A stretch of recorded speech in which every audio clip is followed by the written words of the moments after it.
Good morning, America, or whatever, wherever you're at. Welcome to the Johnny Cleveland podcast and the Saturday morning quarterback show that we're trying this new. We've tried our hand at this a couple weeks ago, and we're going to talk Browns. We're going to talk college sports, and looking forward to it. So I'm outside on the back deck. It's a little cold here. That's I'm wearing the stocking cap. Today we're out on our beautiful back deck, and I don't know if you can see that if you're watching on Facebook or on YouTube, our YouTube channel, Johnny Cleveland Podcast, look it up and subscribe.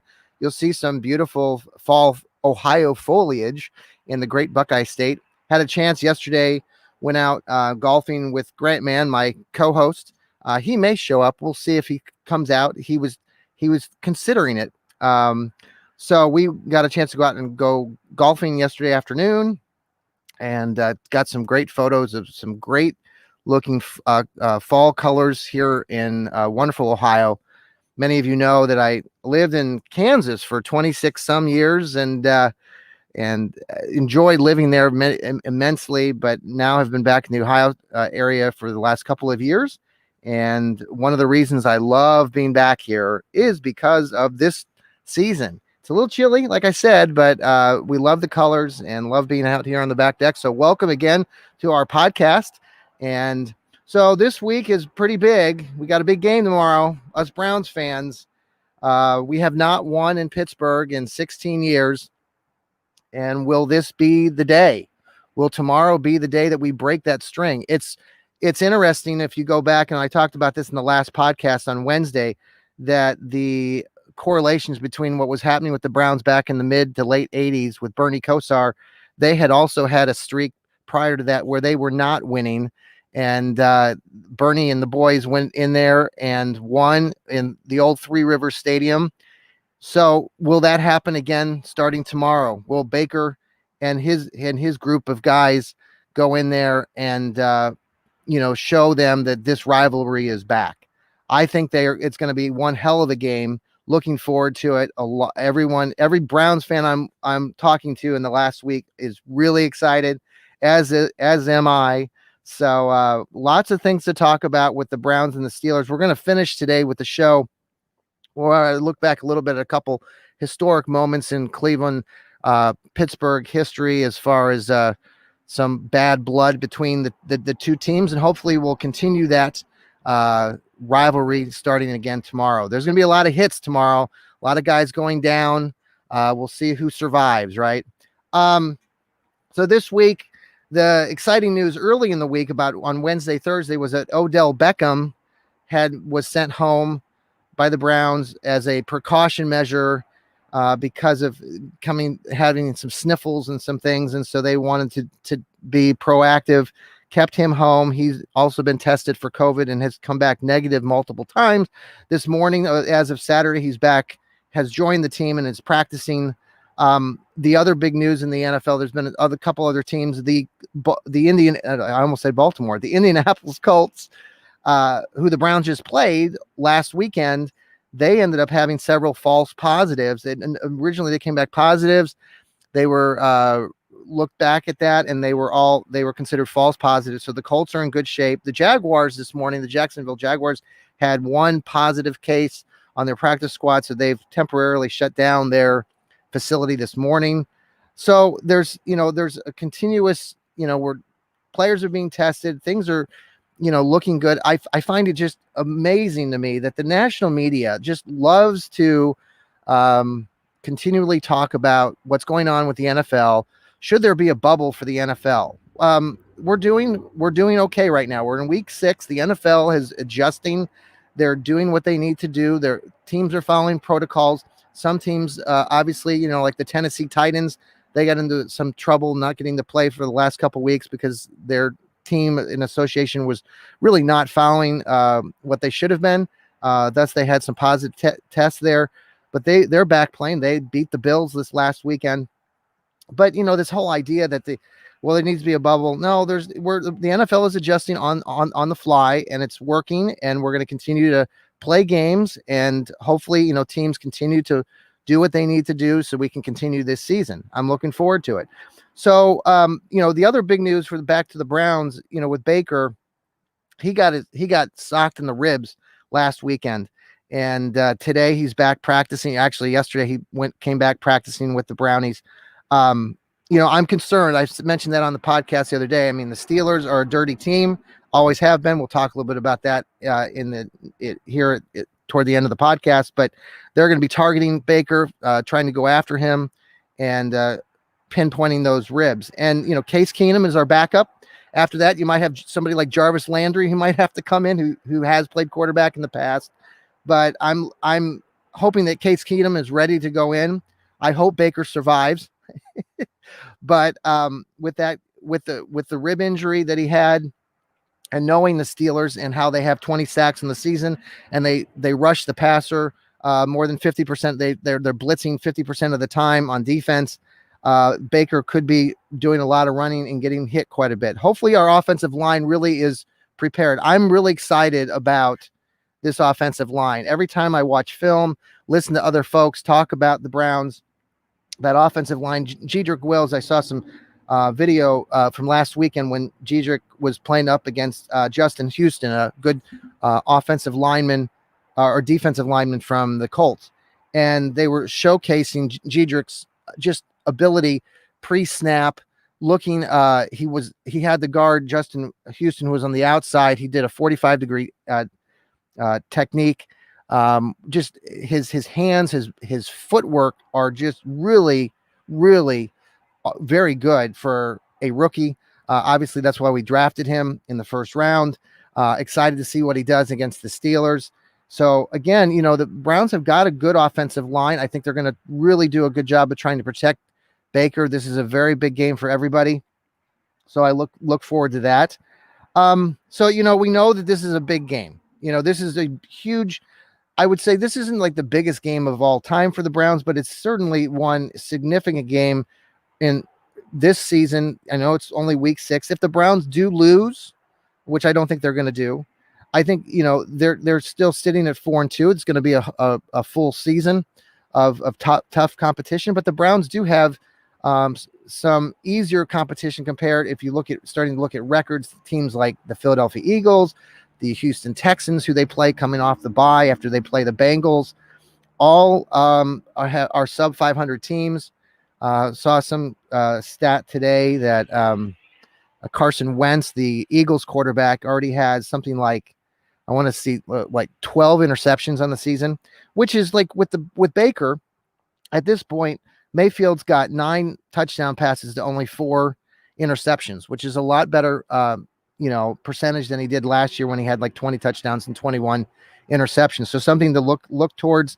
I know so many people this week have been complaining about Baker's second halves, his fourth quarters, and his 2 interceptions. He hadn't thrown an interception in several games until last week. And I know that he threw the interceptions, but it's not like he's completely falling apart. Plus the Browns have a running game that was, aggressive, and they were getting better. As the game went on, they had that huge, massive run by D'Ernest Johnson or on the left side where Rashid Higgins just, had a massive block that prompted him to have the 28-yard gain. So those are things that are going to happen tomorrow. The Browns are going to be able to get some big plays. I think they're going to really stick to the run. I've heard different philosophies on what the Browns are going to do. I don't think the Browns are going to come out, trying to, throw the ball all over the field like they did against the Cowboys. I think they're going to be more conservative, and they may run the ball. Who knows? They might be a 3-and-out the first time they get it. But Stefanski is the leader, and that's something that we cannot overemphasize. His calmness and his ability to just lead this group. I heard somebody in the national media talk about it's nice to have an adult as a coach.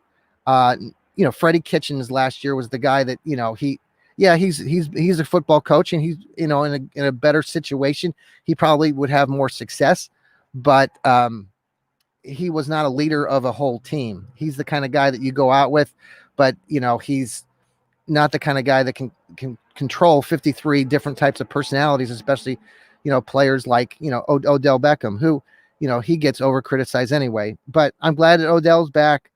glad Stefanski's coaching. I know, I went back and I listened to the podcast that I did after the Browns lost to the Baltimore Ravens, because some of my old colleagues and friends back in there in the state of Kansas were suggesting that I had said something about how the Stefanski should go immediately after the first game, which I had made nowhere close to that claim. So since then, the Browns are 4-1. There's a long season, but I do think that Stefanski is going to be here for a long time. He reminds me more and more every week we go by, the coaches that have had success in Cleveland, like the great Marty Schottenheimer. These are guys that were around for a while. Sam Riccigliano going back. So Stefanski's cool. He's cool-headed. He might not always talk that way off camera, but the way that he represents this team, I'm getting more confident and more, as the weeks go on. So the other part to this game tomorrow is Myles Garrett. We go back a year ago when Myles, threw his helmet toward the backup quarterback for the Steelers, Mason Rudolph. So I think Garrett's only 24 years old, which is amazing to me. He came into the league when he's 20, 21. He's really becoming a good, leader. I know he sat out because of the games last year, but he's having one heck of a season right now.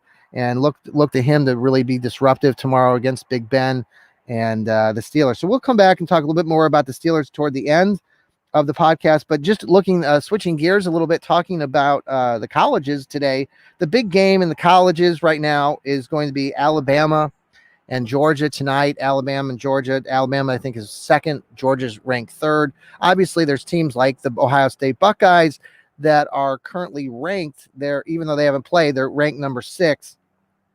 They're ranked behind those teams, including North Carolina. We all know that if the Buckeyes play North Carolina, the Tar Heels, that the Buckeyes would just roll all over North Carolina. So it's nice that they're talking about how North Carolina has never been rated this high. Well, okay, fine. But when Ohio State comes back next week, we'll see what happens after that. But so the big game tonight is Alabama and Georgia. The other controversy, the thing that came up there was that Nick Saban also had a false positive. He was tested positive initially for COVID, and now has come back and tested like 2 or 3 times negative. So he will probably be back tonight, either down in the field or up in the booth. That's been kind of talked about today on some of the national platforms. Good to see him back. Nick Saban used to be a Browns coach. All of you guys who watch this podcast and maybe are a little bit younger, Nick Saban, these Bill Belichick, all these coaches that we talk about today, at one time they were Cleveland Browns coaches. So I should make a list of all the high profile coaches and people that are out there now that used to be with the Browns organization. It would be one long list. So the other games today, we got Mississippi State playing Texas A&M. Texas A&M is ranked right now. Mississippi State is not. I look for Mississippi State to play strong, probably beat Texas A&M. I always think Texas A&M is always overrated every year. Mississippi State, they can bring it. I think, isn't that where Dak Prescott went to college, right? Mississippi State, I believe so. So again, then North Carolina, number 5. They're only ranked number 5 because Ohio State's hasn't played yet, but they get to play Florida State down in Florida State. It would not surprise me if Florida State loses or wins, but I'm not saying North Carolina is horrible. I mean, they've got a pretty decent coach down there, but so those are some of the games. Interesting little side note on college games today. I found this really interesting. UMass, University of Massachusetts, they have a football team. I don't know if you knew that. They've never been really that good over the years. I think the last year they were 1-11, but today they're going to play a game against Georgia Southern, which could be their only game of the season. About a month ago, UMass canceled their season, but then they decided to they basically came out last week or the week before and said, we'll play anybody. Well, Georgia Southern was scheduled to play Appalachian State, and Appalachian State had some COVID cases, so they were looking to bring somebody in. So University of Massachusetts is going down to Georgia today to play maybe their only game on their season, which is pretty unusual. If you get a chance, you might Google that, UMass football. There's a good article in the Boston Globe about that today.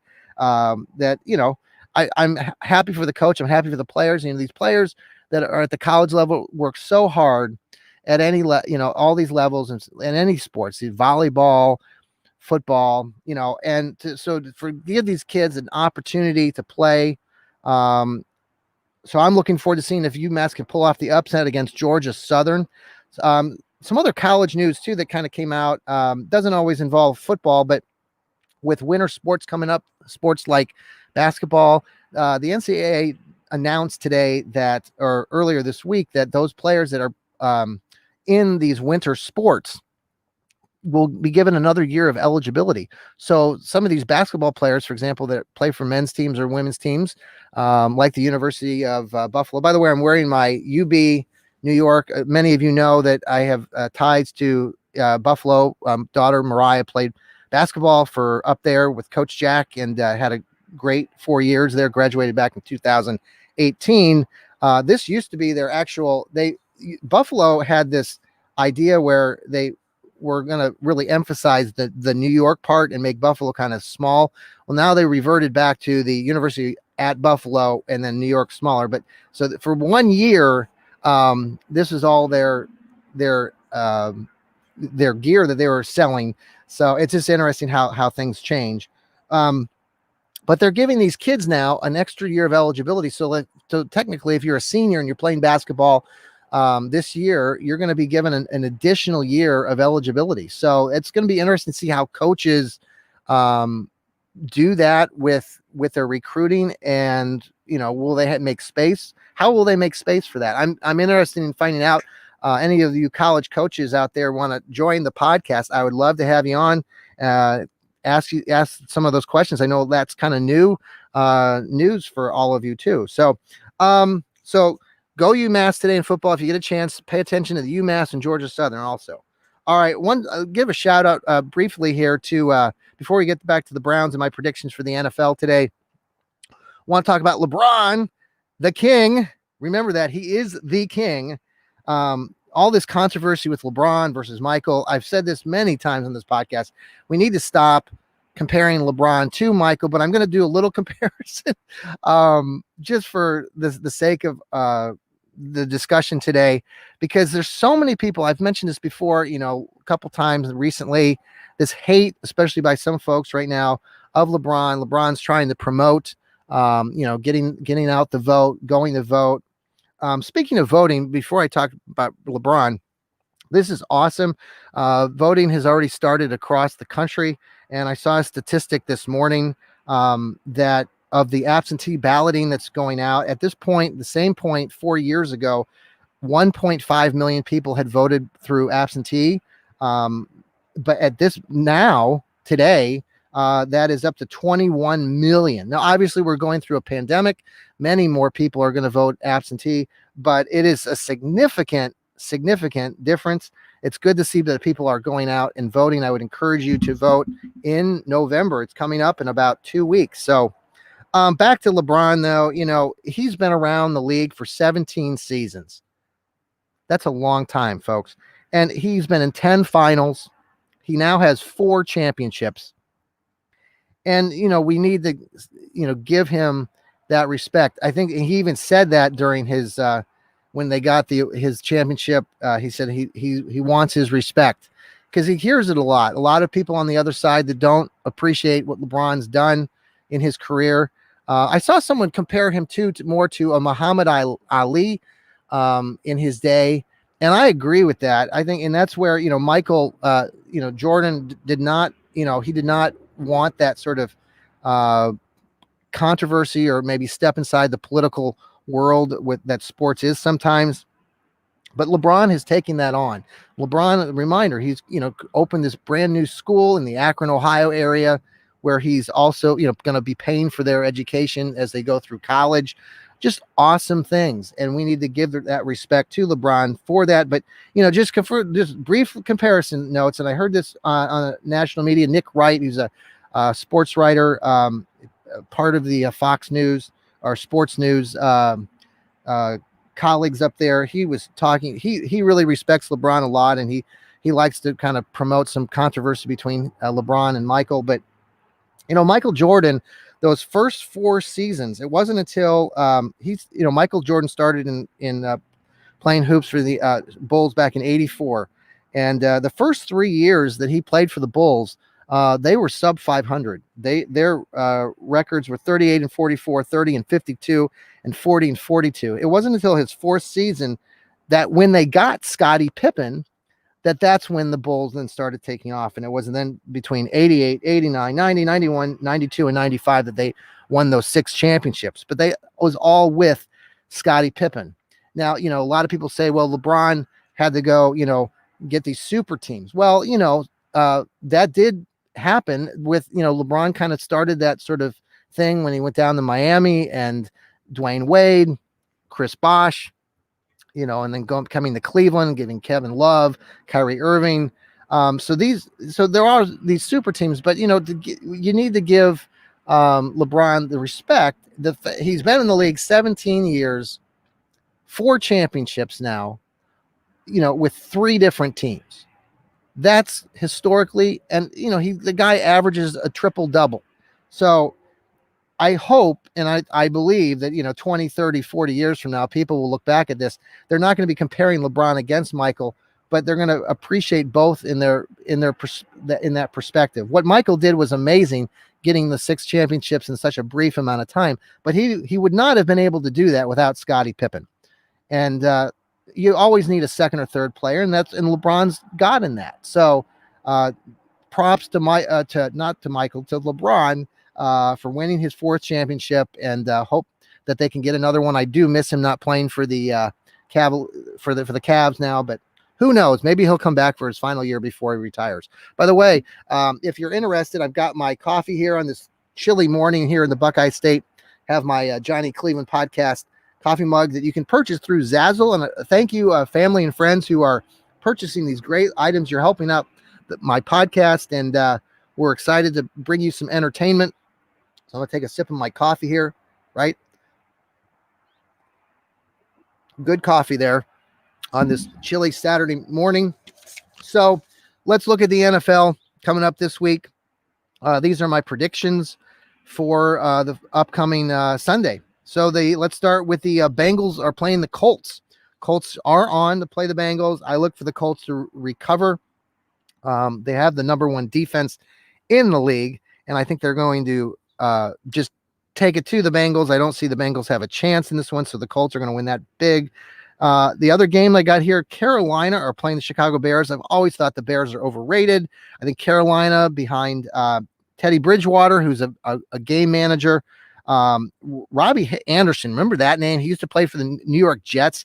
He's a receiver. Well, I think he's on my son Alec's fantasy league team. Is that right, Alec? Or is Robbie Anderson on your fantasy league team?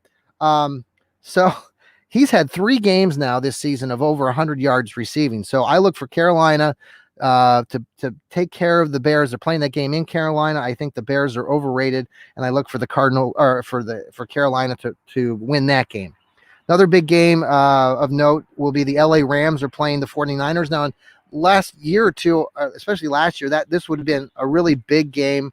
But 49ers are not very good. I watched part of that 49ers game last weekend and was really surprised just how badly they got beat by the Miami Dolphins. The Miami Dolphins travel all the way there to San Francisco and just put a beating down on the 49ers. It was very impressive.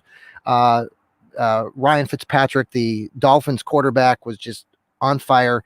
And the 49ers are looking, they've had some injuries. They just are not looking very solid. And I look for the Rams to continue their pounding the ball. They have a great running game. I think they're second in the league behind the Browns. The Browns have over 900 yards rushing, which is going to be a key again tomorrow in the Browns' victory over the Steelers. Another game, late afternoon game tomorrow, is the Green Bay Packers are going to be traveling to the Tampa Bay Buccaneers, who are led by the over-the-hill Tom Brady. Never thought he was that great. I think the Packers and Aaron Rodgers, who some people think is over the hill, are going to just take it to the Buccaneers. I look for the Packers to continue that game, and they're going to be somebody that I think we're going to be talking about Super Bowl I'm saying right now, Packers Browns. Boy, that sounds really tempting right now for the Super Bowl. And then we got the Bills playing the Chiefs.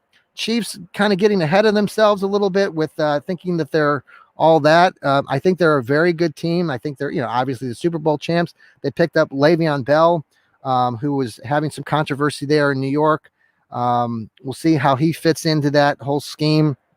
He's had some real controversy over the last couple of years, sitting out a whole season, having some other issues. So we'll see how he fits again with the Chiefs, but I don't know if he's going to be playing tomorrow. The Bills, who lost this last week against the Tennessee Titans in kind of a surprise. Josh Allen, Stephon Diggs plays for the Bills right now, and he's been having a super season, averaging over 100 yards receiving.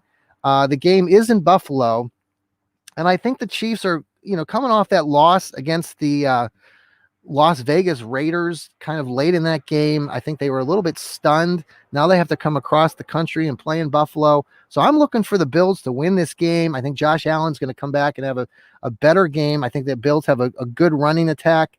And I look for the Bills in a kind of a small upset. Both teams, I think, are 4-1, so it's not a huge surprise that the Bills win this game. And I think the Chiefs are kind of trying to still find themselves. Obviously, I believe the Chiefs will be there at the end of the season, vying for a championship potentially. But I'm looking right now as kind of a Bills in a slight upset. And then we finished with the Browns. I'll save that here for just a second. I talked in the last episode why, I didn't really get into why I hate the Steelers other than, I grew up a Browns fan. Of anybody that was born in my age group or in our generation has just grown up knowing that they just hate the Steelers. But there are some nice things about Pittsburgh, like Mr. Rogers and the Primarni sandwiches, which I know my daughter Mariah, they were on last episode commenting about great sandwiches and stuff. I didn't get to put those comments on air, but if you want to send a comment right now, I'm outside and I'm trying to find, let's see here. So by the way, this is our Saturday morning quarterback show for the Johnny Cleveland podcast. So reasons, going back to why I just, why we hate the Steelers. There's so many reasons going back, way back, Jack Lambert, Mean Joe Green. There's just a lot of, hate between these two groups. But, one thing that popped up in my more recent memory was, do you guys remember back in 2011? I'm sure you Steeler fans remember this. And this is why I hate James Harrison. I think James Harrison is just was always a dirty player. I've talked about this before, brought his name up. But back in 2011, December, Google this if you get a chance, Colt McCoy. Do you guys remember the hit? The excruciatingly terrible, mean, awful, illegal hit that James Harrison put on Colt McCoy, a defenseless quarterback. That was the game where the Browns, it was early in the fourth quarter of that game. The Browns were trailing 7-3. They were kind of driving, and Colt McCoy released the ball, and James Harrison's just standing there for 5 seconds, and he just plants himself and goes right into Colt McCoy's helmet to helmet, knocks him cold, gives the guy a concussion. He's out there. The crazy part about that game was that shortly after that, because what happened was Colt McCoy, 4 plays later, actually came back in the game, even though he was concussed. They've changed those rules now so that the NFL quarterbacks are protected a little bit better. But that was just James Harrison was suspended for one game for that targeting hit. He should have been, at least suspended for 2 or 3 games. So that's one memory of why the Steelers is just such a dirty team.